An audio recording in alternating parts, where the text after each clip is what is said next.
Hello, everybody, and welcome to the Black Boss channel. Thank you guys for tuning in. Be sure to hit the thumbs up button, like, share, subscribe, and tell a friend to tell a friend because we're going to have a really good conversation about President Joe Biden and his first month in office. And so I talk a lot, but I like to bring in a special panelist and special guest to come in and fact check me and tell me when I'm wrong or when I'm not wrong, or really just give their opinion on the situation. And so today I brought in a very smart gentleman, or two smart gentlemen, in Austin Wingate and Wolfgang Broner. How are you guys doing today?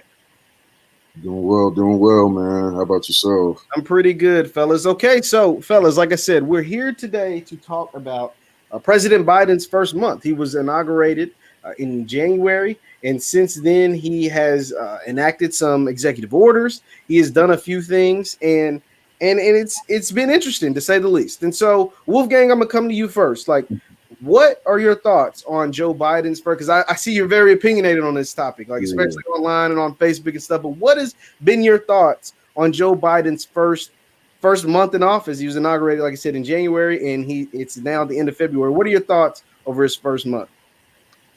Well, I'll start off by saying that my as far as my thoughts on Joe Biden's presidency so far, as you know, I've been very vocal about it.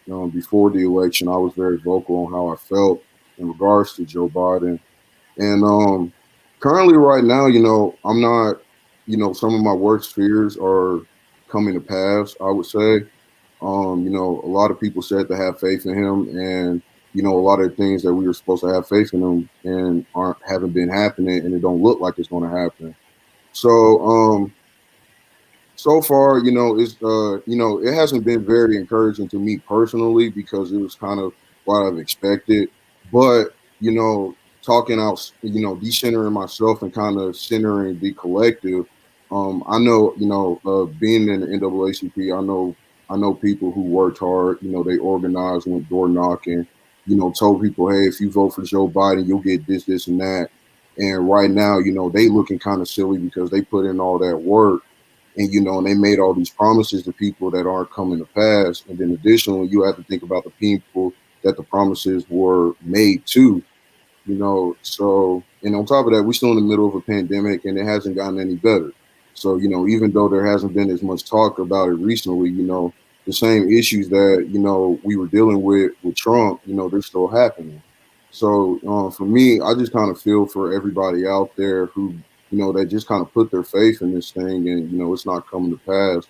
But I'm hoping that come the next 4 years, we successfully establish a different strategy on how to go about this whole process, that we don't fall in the same trap again.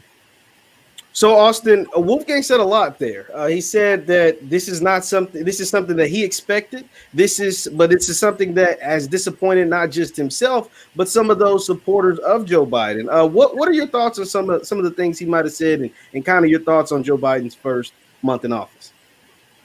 Well, I take it that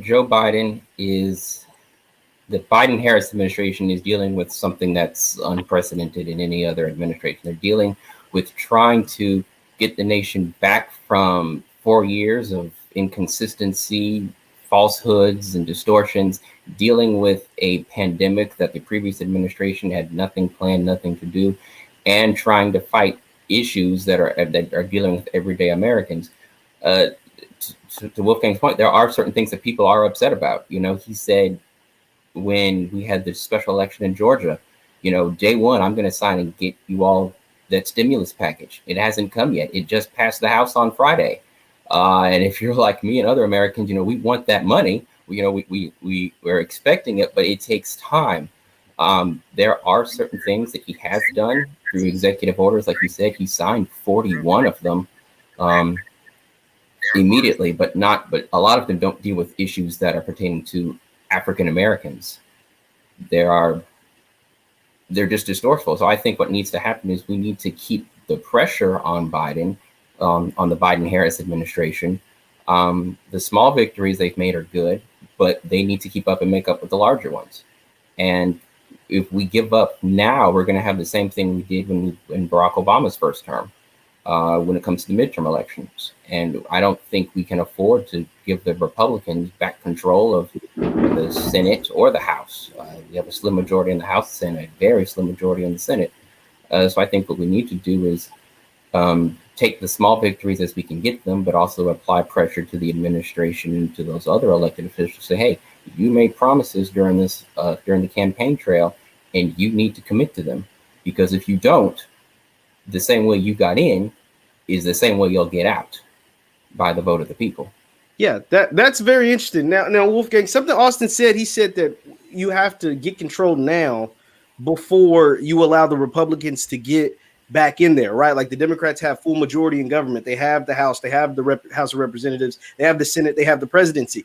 But is it a bad thing if the Republicans own a part of the government? Like, do you think that the Democrats are that much better, Wolfgang? I'm coming to you with that. Personally, not really. The way I kind of look at it is like it doesn't, in my opinion, from what I've seen, it doesn't really matter who is in control of the House or the Senate or even the White House. I honestly think all of our politicians in there are beholden to the ruling class, as in the corporations. So, me personally, when people come to me and say, "Well, the Democrats have control of that Senate House," I'm like, that's cool and all, but let's discuss that in detail. I think a lot of people have a progressive viewpoint of Democrats, and not all Democrats are progressive. You have some conservative Democrats, you have moderate Democrats, and then you have the progressive Democrats. So with that in mind, all of them are not even going to be on the same page. We saw that with the stimulus checks. Some of the Democrats wanted to means test the stimulus check so that it went out to less people, and other Democrats didn't want to do that. So we had a clash between that, and that's what led to the package taking so long to get through the House because of those things. Now, the fact that they're in control of the House and Senate and the White House, I don't think that should stop us from demanding that they push a whole lot of these legislative bills that we want them to push. Because like I tell people, the same way the Republicans were running Rutschall, I don't see why the Democrats aren't doing that. In my opinion, if the Democrats aren't doing that, then there's something eternal. There's something eternal going on, or some outside factor that we have to consider. And one of those considerations is that maybe all of this is political theater to disguise from the fact that they don't really want to do anything for us either, just like the Republicans. No, that's absolutely. I mean, I feel like I find a lot of that too. Once again, I'm talking to two young brothers about Joe Biden's first month of presidency. So be sure to hit the thumbs up button, like, share, subscribe, because it's Black-owned media. We're trying to change the narratives and get our voices heard. Now, Austin, I'm coming to you with that. You talked about the 41 executive orders that Joe Biden has signed so far. There was a lot of promises made to the Black community by the Biden-Harris administration. Do you think they're living up to that expectation so far? Like, out of those 41 executive orders, I don't know them all off the top, but I've heard a lot of them, especially those first 10 on his first day, and none of those seem to be geared towards us. Or am I overlooking something? Well, I think some of them, they're not geared towards Black individuals directly. And to just break the ice, they're not going to be. They're not going to have any legislation passed directly for African Americans, and I'll tell you why. Brother Roland Martin said once before that no legislation can do that. You can't have a legislation that can just uniquely be for African Americans. It's going to have to be tied with some other group, because it's not going to pass. They have the executive orders that they have passed. Some have been just memos. Some have been executive orders. Some have been proclamations. Some have been just about housing. Some have been just about COVID. They will be a mixture that incorporates a bunch of people, but not specifically just the African American group. One is directs the Attorney General not to renew federal contracts with private prisons. Of course, that's a big issue with the African American community that we have. But it doesn't go straight to our problems with our issues with criminal justice reform. It doesn't go straight to our problems with education. It doesn't go to our problems with the wealth gap in this country between African Americans and whites in this country. So the executive orders, when good for getting the country back on track, and as Biden said, as President Biden said, he's just fixing some of the things that former President Donald Trump messed up in. Now, we saw a lot of those being faced towards immigration, a lot of those with the Muslim ban, the deportations, DACA. A lot of those executive orders first dealt with the with immigrants in this country, and then leveled out like that. We have to remember that we have to be a force. Joe Biden and Kamala Harris owe their election to Black people. Let's just call it a spade. Absolutely. They owe their election to Black people. And if they fail to commit to that and to keep the promises, they're going to see a redress in the midterm elections next year in 2020, in 2022. So we have to keep their feet to the fire. We have to keep pressure on them. And that's the great thing about media in this modern age, is that everything they said is recorded. Everything they said, the promises they made, we can pull them up instantly and say, you said this. You said you were going to do this in your first 100 days. You didn't do it. You said you were going to do this for the American dream, to rebuild the soul of America, and you're not doing it. Black people are still hurt. They're still in pain. We have to be more proactive with what we want, and we have to speak not just to the Biden administration, but also to our state and local leaders as well, and hold them accountable. And say, if you have direct access to the White House, you need to be using your voice to speak up to them for our issues. And that goes even to our Black elected officials. And to Wolfgang's point earlier, there is dissension in the Democratic Party. There is the progressive wing of the Democratic Party. There is the moderate wing of the Democratic Party. And there is the conservative wing of the Democratic Party. The Democrats, and to answer your question, why they're not doing the Republicans are doing, the Democrats, in my opinion, like to take things slow. They like to play by the rules. They like to see as the good guys. We don't want to embarrass ourselves. We don't want to make up rules. We want to just keep things going. We want to include everybody, even if that means the Republicans that don't want to include us in anything. And that's going to stall a bunch of legislation moving forward. So Austin said a lot there, Wolfgang, but one of the things that he said that really caught my attention, and it was something that was stated by Roland Martin, it was that there won't be any legislation passed directly for Black people. It's going to be tied in with minorities. It's going to be tied in with LGBTQ. It's going to be tied in with, Hispanics or Asians or whoever. But I don't think that's cool. Do you? Like, I mean, is that an issue? I find that should be a problem when after you say that, you say that Black people are the reason why you won this election, not those other groups. Am I like Wolfgang? I like to get your point. I personally think it's a problem. Me personally, I'm not really a believer, because basically that sort of strategy, and I've seen that clip by Roland Martin, and I'm just gonna come out and say that I disagree with Roland Martin, because on one thing, specific legislation can be made for Black people. In my opinion, all you have to do is kind of look at history to kind of tell, to kind of state that, 13th Amendment, that abolished slavery, that was specifically for Black people here in America.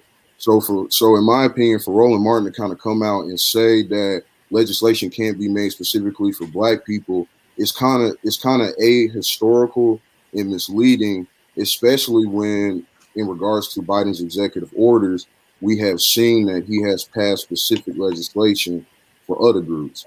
Now, I'm not here to dog those other groups. I'm just here to say, where's that specific legislation for us? To both of y'all's points on when he won the election, I remember it specifically to this day. Joe Biden, quote, the African American community had my back, and I promise to have yours, unquote. With that in mind, where's the legislation for Black Americans? That's all, that's all I want to know, because essentially what Joe Biden and Kamala Harris they prefer like the rising tide lifts all boats strategy. However, when we're talking about the rising tide and lifts all boats strategy, we also have to remember that Black people here in America, we don't got no boat. So how we gonna rise to the tide if we don't even have no boat? And then essentially, when we try to bring our own wood to build our own boats, here come the government or white people to just take that wood away from us. So with that in mind, there has to be specific legislation because our situations here in America are specific issues. In my opinion, you can't tie them in with other things because it just doesn't work like that. And another point, when that does happen, um, when legislation is created to do a rising tide lifts all boat strategy, and they say that the purpose of it is to help Black people because disproportionately we're affected by so and so. You can fill in the blank or whatever. When you look at how the policy is enacted, it's not enacted towards our benefit. So, for example, in Oregon, they got like a $1.6 billion COVID relief fund, right? And they establish about like I think like 4 million of that COVID relief fund to specifically help Black people in Oregon. Now, when they tried to do that, people got mad and sued the state saying it was because of racial discrimination. So I bring all that up to say that, okay, so if we're going to go with this rising tide lifts all boat strategy, and the purpose of it is to specifically help Black people when we're disproportionately affected by it, then how come when the policy is enacted, it's not enacted specifically in our favor? It's enacted specifically towards everybody else. And in my opinion, that's kind of like the con game that a whole lot of these politicians play with that rising tide lifts all boat strategy. When we come in and talk about Black issues, they come in and they start off with this rhetoric like Black businesses or HBCUs, et cetera, go through this. So we have a policy plan that's going to fix this. And the policy plan ends up being just a general policy plan. Give an example, Kamala Harris just tweeted the other day that, Black businesses have been disproportionately hurt by the pandemic. So we're hoping to pass the American Rescue Plan to help them out with that. Now, the American Rescue Plan, for the people that don't know, is the COVID Relief Fund. So, but the COVID Relief Fund is going to everybody else. So how is that specifically going to help African Americans? So, that's kind of the game that I feel like the Democrats play with Black people because they're dependent on our vote. And by the time, and this is just my opinion, by the time 2 years rolls around, when these midterms come around, I have a feeling that the same trajectory that Biden and Harris are on right now, and regardless of the pressure, because I think people are applying pressure to them right now. So, I just want to shout out all the people who might be looking in that are applying pressure to him right now. But my question is he going to listen? Y'all can apply pressure all day, but is he going to listen? And if he doesn't listen, then come 2 years from now, we need to have a completely different conversation about who we finna support in this whole electoral process. Now, Austin, going off of what Wolfgang said, applying pressure to the different politicians and things like that, do you believe that you mentioned about holding them accountable now that they're in office?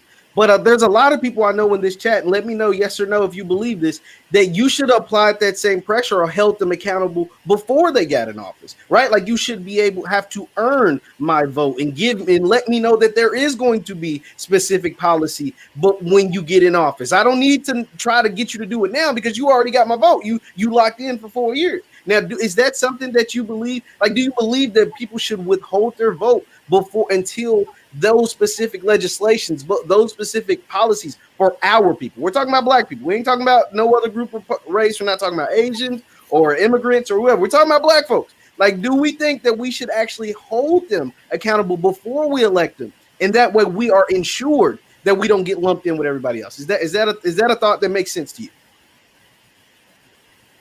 Well, I mean, it's difficult to say because I could run for public office and say, I want to do this specifically for Black people.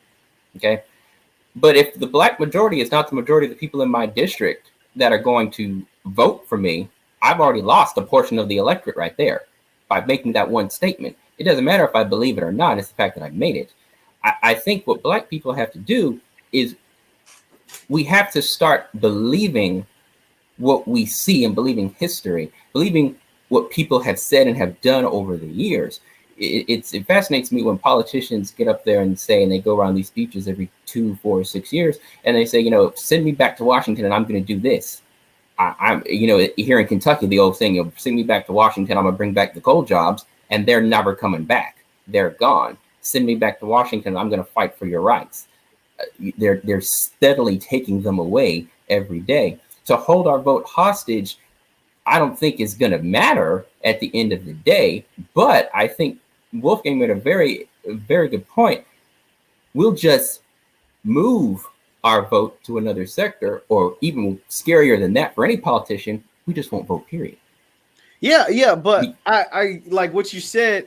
That makes sense. You were saying that if you're in a certain district, like if you only guarantee black votes, you're cutting off a certain group of people. I get all of that, but that's not the case, at least when we're talking about the presidency, right? In the presidency, you just said, or we've all all three of us have stated that Biden won this election because of the black folks, right? Like because black people delivered it, right? Like the black people in Georgia, the black people in Philadelphia, the black people in Milwaukee specifically, to give them some kudos, right? So I just think like when you say that, you can't come back and say, well, we can't pass anything specifically for you because it's not going to pass. Well, why isn't it? Right? Like, because if you're in Congress and you don't allow that to pass, we're gonna get you up out of town too, right? Like, is that not a fair statement to make?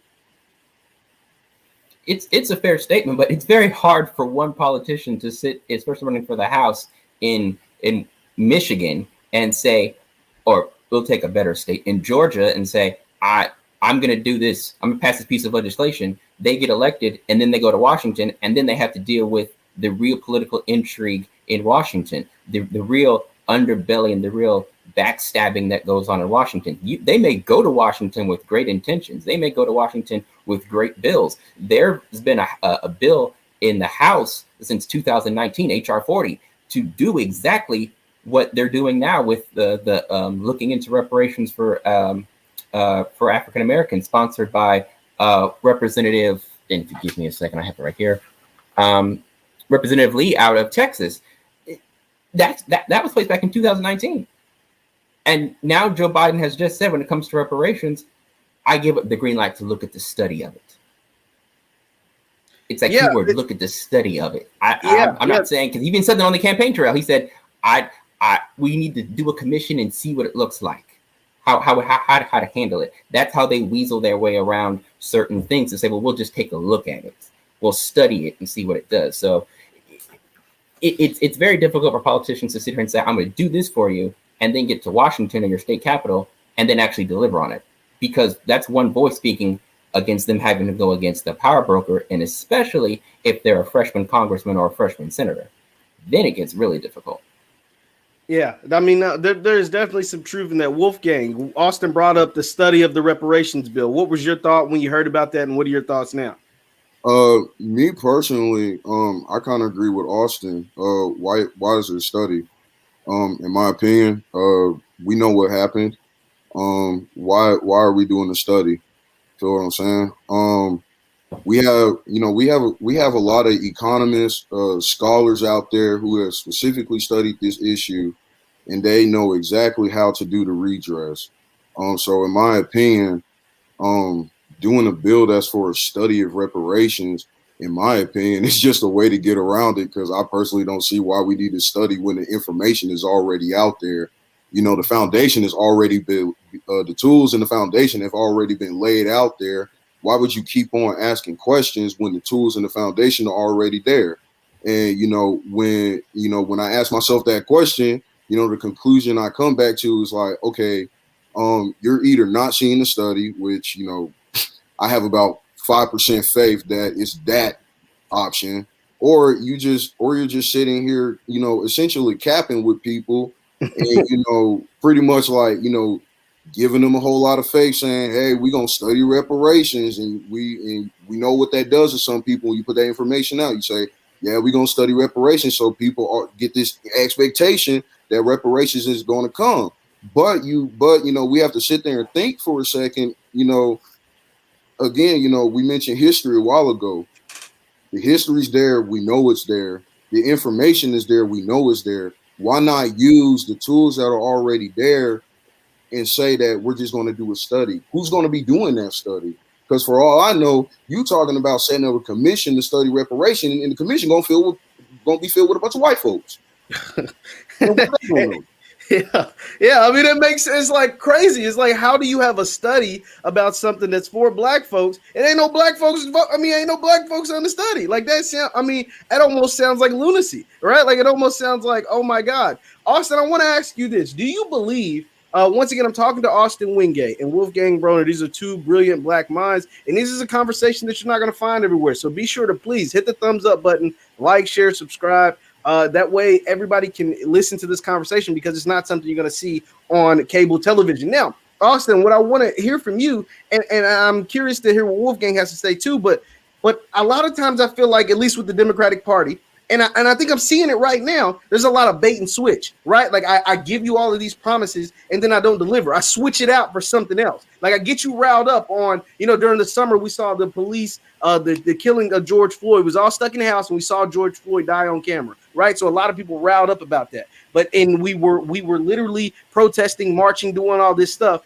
And Joe Biden, Kamala Harris, and all these people that are now in office, all of these Democrats that are now in office because of the riling up of the black people, are now, they're not delivering. Now they're switching it out. I see a lot of like protect the Asians right now. See a lot of gender identity war that is now going on. Austin, am I going crazy when it's like it seems like the focus has shifted off of black people since black people delivered their vote, and now we're focusing on something else?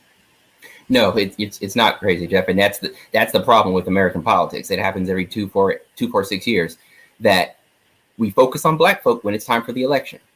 We pander to you. We go to your churches. We sit with you. We talk with you. We tell you our sob stories about how I understand. I grew up just like you. I may not can relate to your issues because I'm not the same color as you or because of this. But if you work with me, I'm a whole lot better than the other guys. But then when you vote them into office, that's when they say, all right, we're in. Let's do what we got to do for the people. Let's do what we got to do for the people that actually that backed us financially, because that's how we're going to stay here. I think what happened is I know you saw that financially. Yeah. I have, and this may get me in trouble for saying this, and I don't really care right now. It's the last day of Black History Month, and I feel like I got to say it. There are elected officials who believe that black folk in America have a very short attention span. Believe that, okay, I agree with you. We voted them in, and we're not going to remember the promises. That we're just, okay, we got them in, okay, we got our people, and we're good. Things are going to get better. Happy days are here again. Don't happen.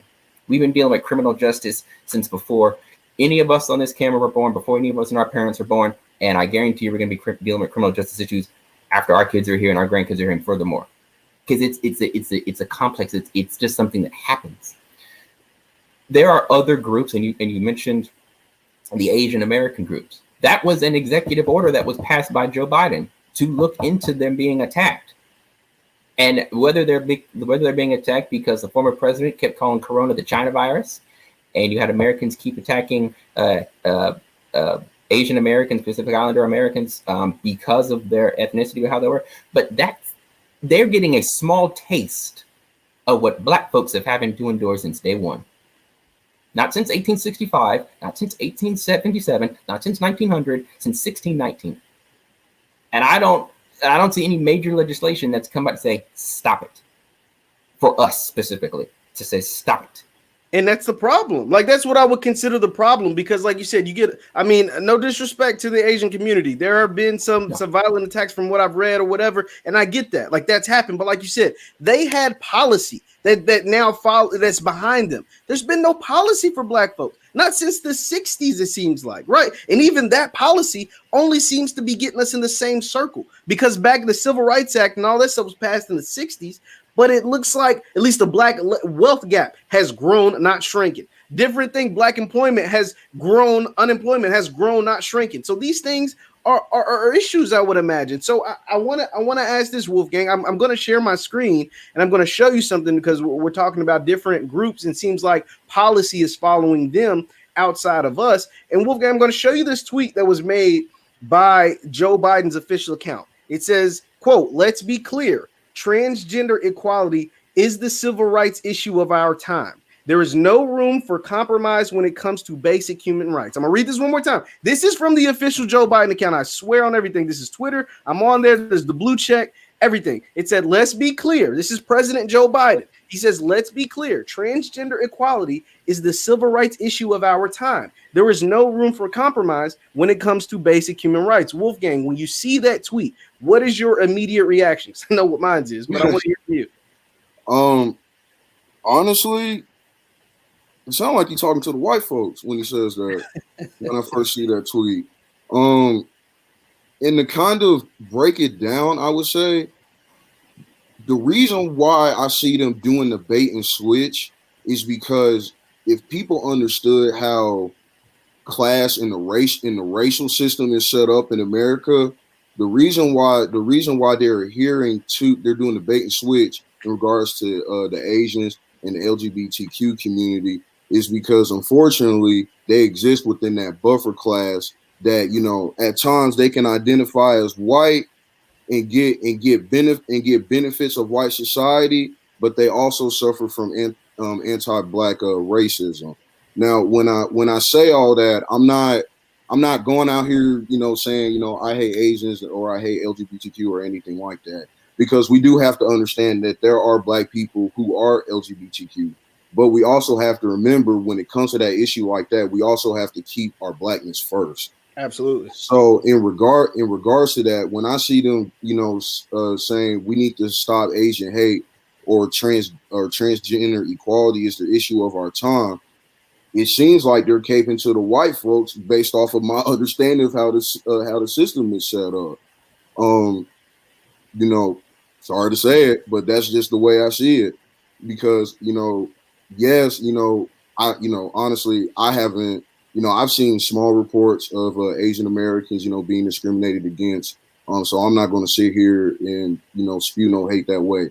But we also have to be truthful and say that Asian Americans commit acts of anti-black racism too, as Absolutely. Well. So in regards to that, you can't sit here and say racism against Asian Americans or transgender rights is the civil rights issue of our time, when both of those groups, when they're both white identifying, suffer from anti-black racism. And they also have more benefits in the society than we do. You know, they're not on the same pedestal as, you know, white folks who are at the top of the racial caste system, but they do get more benefits and privileges than most Black Americans. So it's honestly bait and switch, real talk. Yeah, I find it as a slap in the face, Austin. And I like when you see that, like, think about the civil rights and the civil rights movement and what it meant to our people, what it means to our people to this day, how it's referred to in historical context. How, I mean, I have some of these great civil rights leaders behind me, as far as like Muhammad Ali and Malcolm and Martin and all these guys that did what they did. And now, like, civil rights is Black people, like, and to say that the LGBT or that the transgender society is the civil rights of our time, I find that disrespectful. Am I wrong for feeling that way, Austin? No, because it is disrespectful. To say that this is the civil rights of our time. Well, what happened to us? Because our issues and problems never stopped. We're still dealing with unemployment issues. We're still dealing with poverty. We're still dealing with voting suppression. I mean, right now in the state of Georgia, they are trying to suppress the vote for the upcoming election. When I tell y'all, the opposing party don't sleep. They don't sleep. They are constantly working on ways to keep us oppressed. The civil rights issue of our time, it's not the new civil rights. It's the continuation. It's an add-on to what America refuses to solve. What America refuses to acknowledge, identify, and fix. So they just keep adding up more stuff on the pile, thinking, well, okay, we solved the Black issue, let's move on to the next issue. You never solved the Black issue. As long as we're still getting beat up by the cops, as long as Black folk are still afraid to drive at night on interstate highways, as long as every time a police officer pulls up behind you and you get that feeling of, oh God, what did I do? I got to check myself. Did I do everything right? Am I good? You have not solved civil rights in this country for Black people. So I find the tweet somewhat offensive. And like Wolfgang said, no offense to the Asian American community, to the transgender, to the LGBTQ, no offense to any of them. But a lot of the civil rights legislation that was passed during the 60s, believe it or not, was not just for Black people. It was an inclusive that included other groups of people into it. And it's that M word, minorities. You see, you have to be careful when they use that M word, minorities, because they can say, "Oh, we're gonna do a lot for the minorities."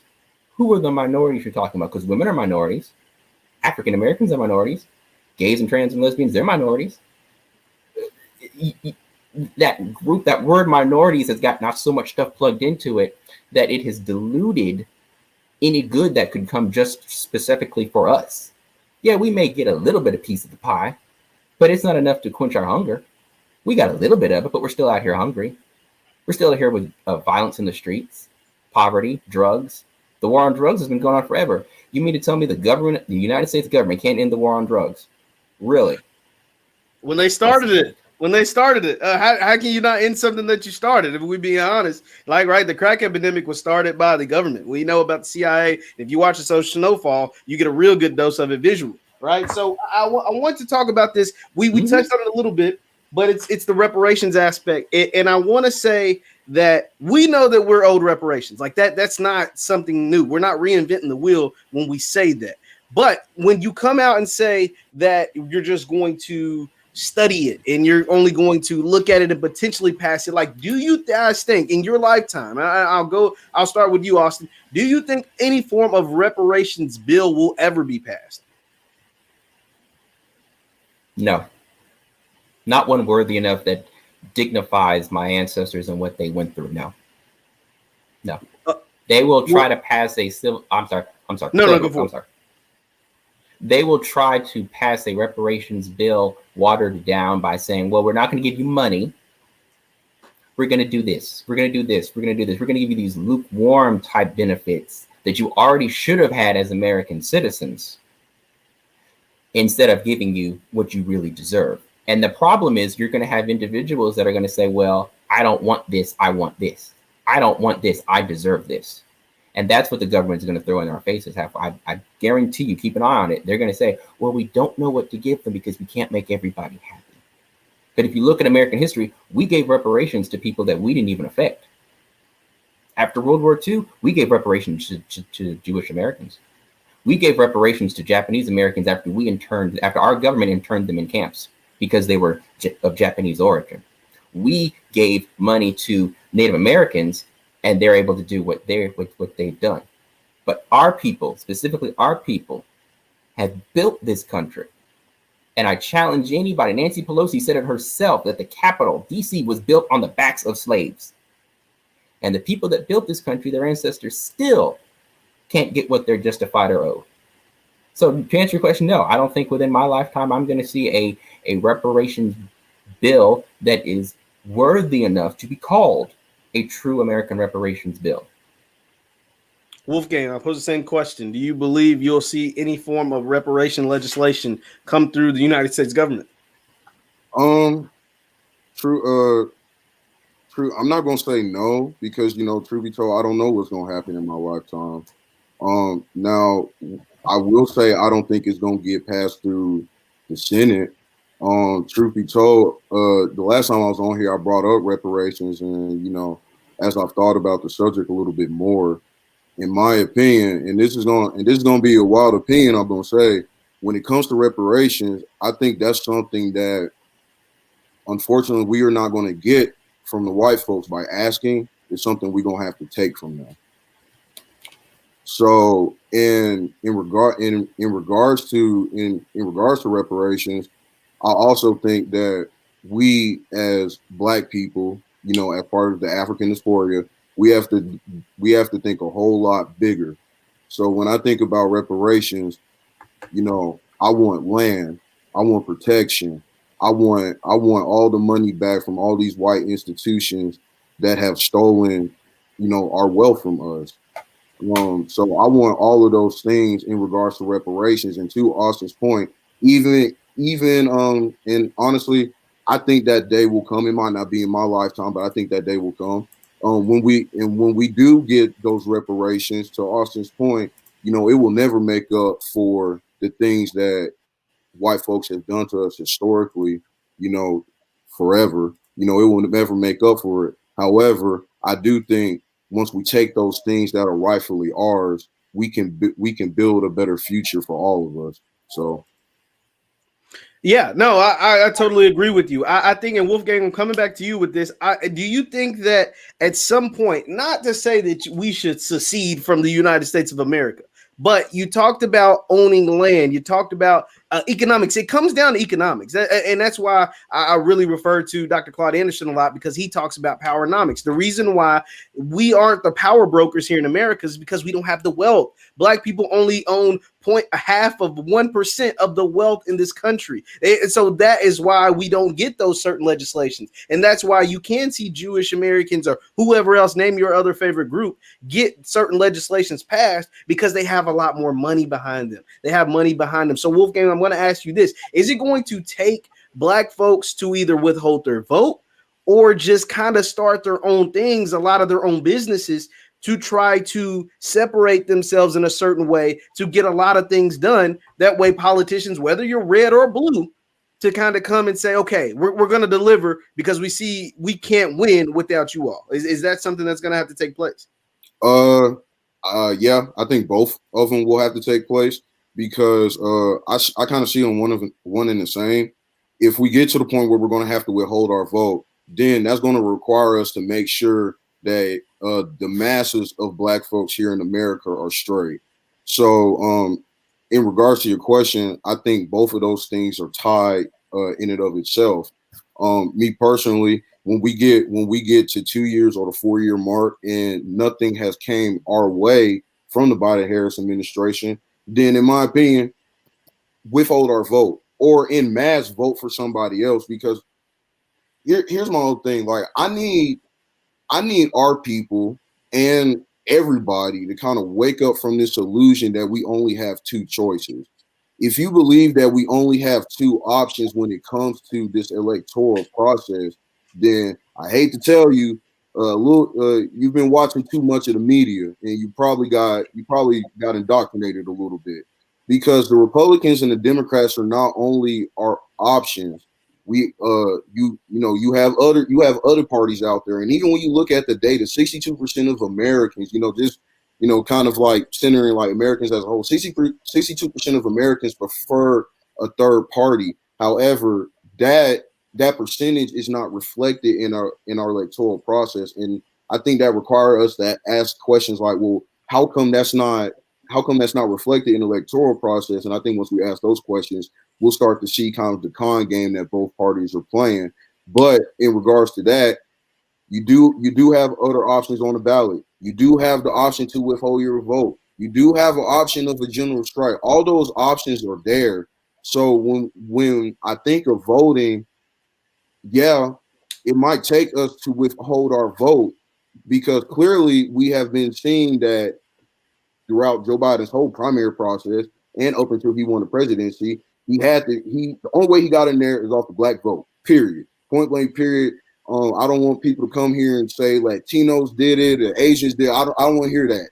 Black folks did it. Until Asians and Latinos vote in the 90% percentile like Black folks did for Joe Biden and Kamala Harris, do not talk to me about who's got that man to the White House, as far as I'm concerned. So with that in regard, the fact that he's in the White House off of our vote, that means something, and we need to take something from that. Absolutely. And from that, we need to take from it. We need to watch every single move this guy is making. If people really believe, I'm not a Biden supporter, and I don't really believe in the whole hold his feet to the fire and hold him accountable. But if people really believe that, then they need to stop being complacent about what's going on and actually pay attention to what is going on. Don't sit here and give me some stuff about, oh, it's only been some odd days. People need to understand the first 100 days of a presidency's, what he does in that 100 days defines how his presidency will go. We're about like 40 days of Biden's presidency. And if this the best if he can offer now, I have no hope for the next 4 years. I'm just going to put that out there. So with that in mind, if people are really about that hold his feet to the fire and hold him accountable life, then we need to make sure we do that and watching every single move he makes and keeping receipts on every single thing that he does. And I promise when we do that and we turn around 2 years, even 4 years from now, and we see that a whole lot of things that he promised us during his presidential campaign, he hasn't done it in the 2 years that the Democrats have been in control of everything, then we need to start having some different conversations about what we finna do with our vote in those midterms. Either we voting for somebody else who we think is going to bring those specific tangibles to us, or we need to withhold our vote. But also at the same time, no matter what decision we make, we also need to make sure that we remember to look more inwards towards our people. I think we need to bring it back to a more self-determination thing. Set up our own like military, be militant defenses, because I don't care what nobody say. There's still a war on Black people here in America. So we need to make sure in our communities that we are protected. We need to make sure that the people in our communities are bringing their monies together to bring them to mutual aid and buy buildings so we can, do free health clinics and all that good stuff that our ancestors did in the past. It's possible because we have more access to stuff, not to everything, but we do have access to stuff that I believe we can make it possible for us on a collective level. So yeah, I mean that's the big thing. And one of the words that you used in there was tangibles. Tangibles. Like it's not I don't need symbolism. I don't need like you telling me you're the first Black so and so. Like I need something for our people. I need something for our vote. For those in the chat, write tangibles, because that's what we're looking for here. That's what we need. Be sure to hit the like, share, subscribe, because these are things people need to hear. Things like tangibles need to take place if you're going to get their vote. Now, Austin, I want to talk to you about this because you are a military person. You have a military background. We see currently or recently in the news, there's been some bombing of Syria, right? Like, and I remember seeing, maybe I'm bugging, maybe I'm tweaking or something, but I remember when Donald Trump was president and the bombing of Syria took place, that Joe Biden was kind of critical of Trump and critical of some of the things that he did there. So what do you think, like, don't we have enough going on here as far as the COVID, as far as tangibles for Black people and things like that need to take place instead of worrying about, bombing a foreign country? Am I missing something there? No, you're not. It's the same political game that all politicians do, all presidents do. It's a distraction. It's a distraction from issues that are going on here. Brother King said it best. We were going through the Vietnam War. It was the Vietnam War. We were trying to fight poverty. You can't do both at the same time. And so the Vietnam War was a distraction for the war on poverty. It took a lot of those funds out. That's what this is. That bombing in Syria was Biden's way of saying, I can be tough to the military. I can be tough to the Iranian government. I can don't mess with me on the Middle East. He's trying to put himself in a position, okay, I can handle that over there while doing this. I can chew gum and walk at the same time. But you spoke to something earlier about tangible, and I want to bring up for everybody this. The Lift Every Voice plan by Joe Biden, his plan for Black America. This was put out during the campaign, and it lists what the Biden plan for Black America and what he wants to achieve. So there are tangible goals of what they want to do, what they say they want to do. But the question is, now they've got to do it. You did a lot during the campaign. And I agree with Wolfgang 100%. The great state of South Carolina is the reason why Joe Biden is president today. And it's because of Black folk in South Carolina. And I can say that having lived in South Carolina. When Representative Clyburn came up there and endorsed Joe Biden for president, it turned it around just like that. His campaign was on the way out. If he had lost in South Carolina, he was done. But because he won in South Carolina, that's what shot him up because of Black folk. What happened in the swing states and No. So go ahead. Finish what you had to say. What happened in Michigan? What happened in Wisconsin? What happened in Georgia? Black folk did that. Absolutely. Black folk pushed. We did it, and I know anybody can say, well, he got a Black woman to be vice president. Congratulations, Yippee Skippy.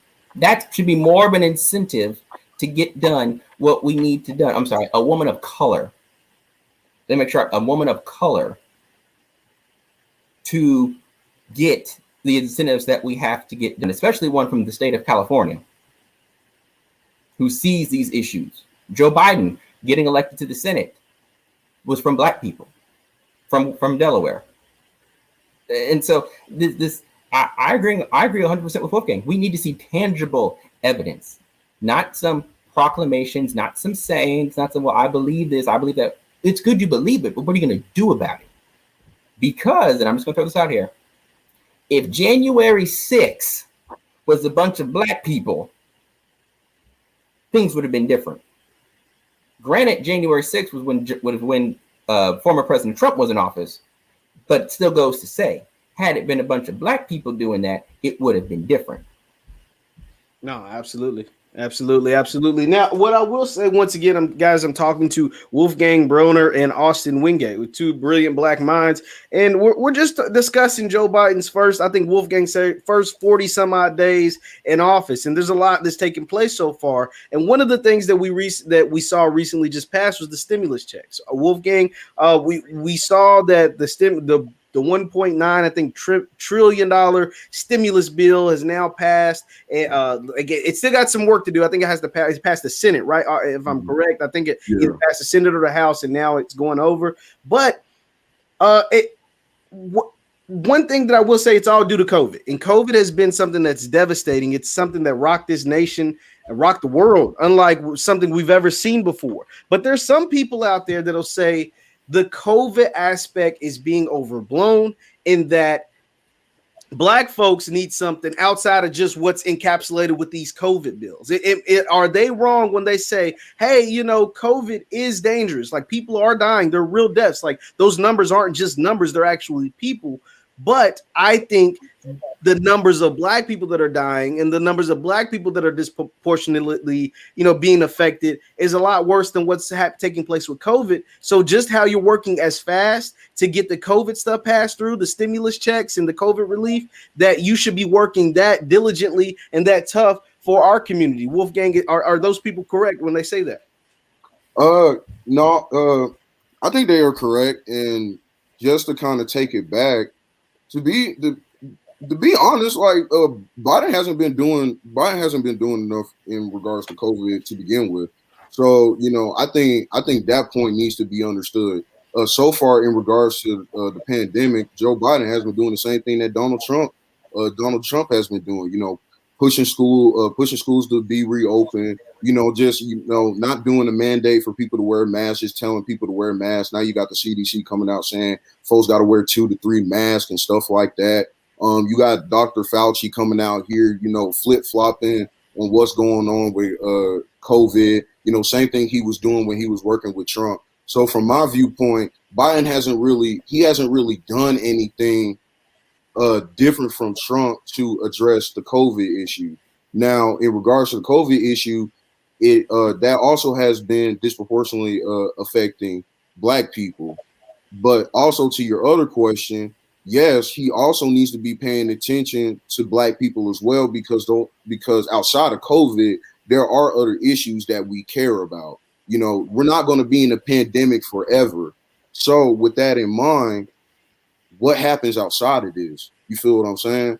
Because right now we have Black people that are disproportionately affected by COVID, but instead of putting forth legislation that might help them recover from this pandemic, instead you got them telling us to go get the vaccinations. Now, people can feel how they feel about the vaccinations, but just because a person gets vaccinated from COVID, it doesn't address the issues, the disproportionality of what's going on in our communities. Like, the material conditions aren't changing in our communities just because some Black people went and got a vaccination. So don't push us to go get vaccinations so much, but also push, fixing these material conditions that are going on within our communities. And then again, like I was saying, once we get out of COVID, because I personally think we're going to be in it for a minute, but we're not going to be in it forever. So outside of COVID, we do have other issues that I do think are still going to be there, and that need the same energy as supposedly COVID's getting from Joe Biden, because I don't really think he's giving energy to it, but it is what it is. Now, Austin, speaking of the vaccine, it looks like they are targeting our community to go out and get the vaccine more than any other community. I see a lot of ads as far as directed directly towards black people, whether it's rap videos or whether it's showing images of other black folks getting the vaccine. Do you think that's are you seeing those same images? And what are your thoughts on that? Yeah, I'm seeing them. I'm mixed about them, but here's my thing. I think Joe Biden is doing more for America than Donald Trump did with COVID. For the instance, whether it's real or not, which it is, you see the president wearing a mask. You see when he's in meetings, he's wearing masks. When he's giving press conferences, he's wearing masks. I think the only time I saw former President Trump wear a mask was when he actually caught COVID, and when they forced him to wear a mask. Okay, he has ramped up production of the production and purchasing of the COVID vaccine, and laid out a plan of disbursement throughout the states, setting a standard. Okay, these group of people are going to be vaccinated. These group of people are going to be vaccinated. And these group of people are going to be vaccinated. But leaving a lot of it up to the states to mandate. Look, you guys have got to get people vaccinated because we got to get the schools back open. Because a lot of people want their kids to go back to school.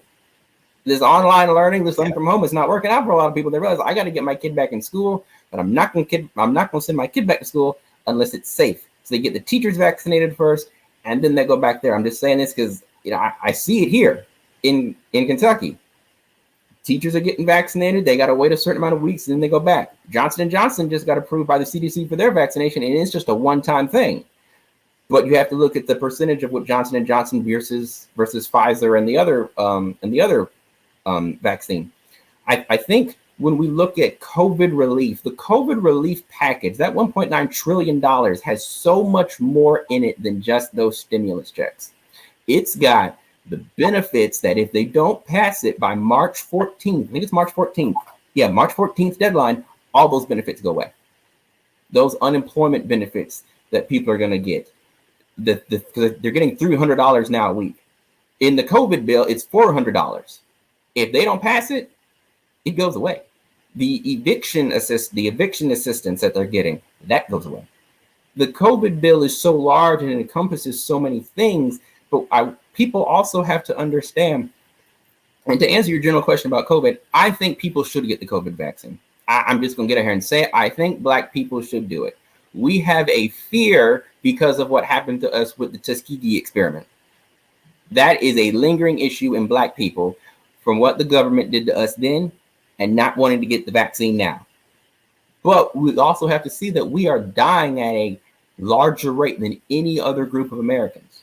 But that is also due because we also have a poor healthcare system in this country that our people don't benefit as much from. And a wealth situation that has affected us too. So you combine poor health, poor wealth equals death by COVID. And so I think if you have the opportunity to get the vaccine, do it. Do your research on the vaccine and go get it. Because death is it. I'd rather live in pain than because of the shot of vaccine for a day or two than just die from COVID. What I will say to your point, Austin, I think there's a lot more factors than just the Tuskegee one is something that scares a lot of Black folks. But I think the trusting of government, one, yes. Yeah, that's a big one. Yeah. But I think just the overall trust of government is the reason why a lot of Black people won't go get the vaccine. I mean, we could go back. We talked about the crack epidemic. We could talk about slavery. We could talk about a history of U.S. government that hasn't been favorable to the people that look like us. So that's why I think there's more than just the Tuskegee thing that I'm like, make a little people weary about getting the vaccine. I've held you guys for a very long time, so I'll get you out of here on this. Wolfgang, I'll start with you. Once again, I'm talking to Wolfgang Broner and Austin Wingate. These are two brilliant Black minds. Be sure to hit the thumbs up button, like, share, subscribe, because they have been sharing a lot of great insight on what they think the first, 40 some odd days of Joe Biden's presidency has been, what it's looked like, and what they expect. And so now I'm going to get them out on this. Wolfgang, just You've kind of talked about it a little bit, but your final thoughts on where you see this presidency moving forward over the next 4 or potentially 8 years. What are some of the things you see taking place, and what are some of the things you hope to see happen during that duration of time? So I'm hoping not to sound too cynical, but also at the same time sound faithful. But I hope to see during this time that a whole more people kind of like wake up to the. I kind of feel like it's the illusion of the two parties. I hope during this time after we had to deal with Trump and now we have Biden in here, people stay more. They stay more geared into what's going on, and hopefully, coming 2 years and 4 years from now, we have a productive conversation. Truth be told, I don't want to go into the next 2 years or 4 years, kind of hearing the same things from people. I want something different. I want our people to quit accepting breadcrumbs. I want us to take the whole meal. You feel what I'm saying? So I hope during these next few years, we actually have conversations that are kind of like around that, and not us being satisfied with breadcrumbs, because me personally, we're worth a whole lot more than that as a people. We deserve a whole lot more than that as a people, and we don't deserve to not get anything and accept the breadcrumbs that are given to us. So I hope in these next few years, we have a productive conversation. We start thinking more collectively on our issues, and from that, hopefully, we can have different tactics on how to go through things, because that's how I view voting. People view voting as a principle. I kind of view voting as a tactic. You feel me? It's one tactic that we can use to get to our goals, but I don't think it's a principle of mine. And I just hope we have a conversation on different tactics that we can utilize in the next years, and not just voting. So.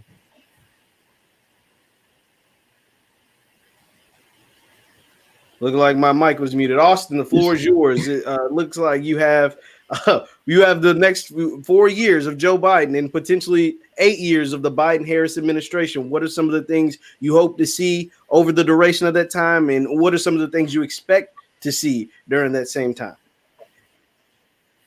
Well, for one, I'm looking to see an end to this coronavirus. I'm looking to see us get back to a sense of normality as best as possible. But I'm also looking for achievements. I'm looking for tangible results.